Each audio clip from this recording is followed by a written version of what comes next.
Իմ կարծիքով ամենաանօգուտ բաները, որ մարդիկ տանում են արշավ։ Դրանք են։ Առաջինը՝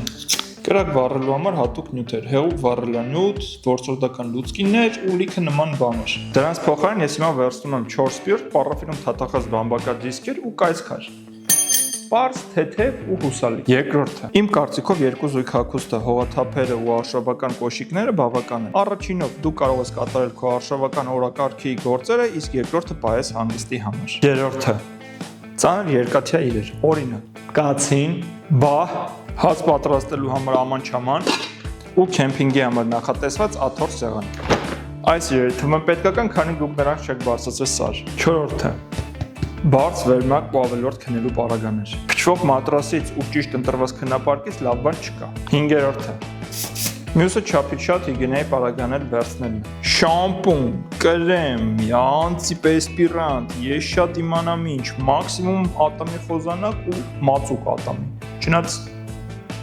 ածուխն էլ է հերիք։ Վեցերորդը։ Օֆիսում գիրք չկա, որ ցույց տամ։ Մյուսը դրանք գրքերն են։ Այդ շատ լավ է, որ գիրք կարդալ սիրում եմ, բայց արշավի ժամանակ հաստ գրքեր բերելը անիմաստ է։ 7-րդը։ Մյուսը ավելորդ էլեկտրոնային գadgetներն են։ Power bank ու ամենայն սիրածը այդ բարձրախոսն է։ Դինամիկ, չեն գնում բնություն տժալու, գնում ենք վայելեն։ Ես գնում եմ բնություն, որ իրական կյանքին ավելի մոտիկ լինեմ։ Իսկ դու ինչի համար ես գնում բնություն։ Սա հայքինգն է, եւ ես վերադառնում եմ տուն։ Արա սա ինչ, բողոր տղեկն են, այդքան կռեմներով ու բաներով գալի արշավի։ Վայ։